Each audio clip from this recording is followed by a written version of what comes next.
വീണ്ടും വാർത്തകളിലേക്ക്. കൊല്ലത്ത് പരസ്യ മദ്യപാനം ചോദ്യം ചെയ്തതിന് ആഡംബര കാറിൽ എത്തിയവരും നാട്ടുകാരും തമ്മിൽ സംഘർഷം. വാടി കടപ്പുറത്ത് കഴിഞ്ഞ ദിവസം ഉച്ചയോടെയാണ് സംഘർഷമുണ്ടായത്. നാട്ടുകാർ ഒത്തുകൂടിയതോടെ ആഡംബര കാറിൽ എത്തിയവർ കിലോമീറ്ററോളം ബൈക്കും വലിച്ചിഴച്ചു കൊണ്ടുപോയി. സംഘർഷത്തിന്റെ CCTV ദൃശ്യങ്ങൾ ന്യൂസ് മലയാളത്തിന് ലഭിച്ചു.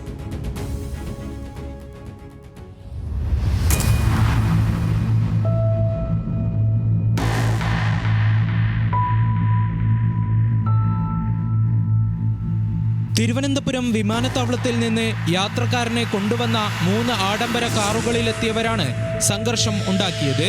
പരസ്യമായ മദ്യപാനം ചോദ്യം ചെയ്തതിനെ തുടർന്ന് നാട്ടുകാരിൽ 2 പേരെ കാറിലെത്തിയവർ മർദ്ദിച്ചു. ഇതോടെ പ്രദേശത്തുള്ളവർ കൂട്ടമായി എത്തിയതോടെ വാഹനത്തിലുള്ളവർ അപകടകരമായ രീതിയിൽ ബൈക്കും വലിച്ചിഴച്ച് കിലോമീറ്ററുകളോളം പോയി. പിന്നാലെ നാട്ടുകാരും പിന്തുടർന്നു. ബൈക്കും വലിച്ചിഴച്ച് 3 കിലോമീറ്റർ അകലെയെത്തിയാണ് വാഹനം നിന്നത്. പ്രദേശത്ത് സംഘർഷാവസ്ഥ നിലനിന്നതോടെ പോലീസ് സ്ഥലത്തെത്തി പ്രശ്നങ്ങൾ പരിഹരിച്ചു.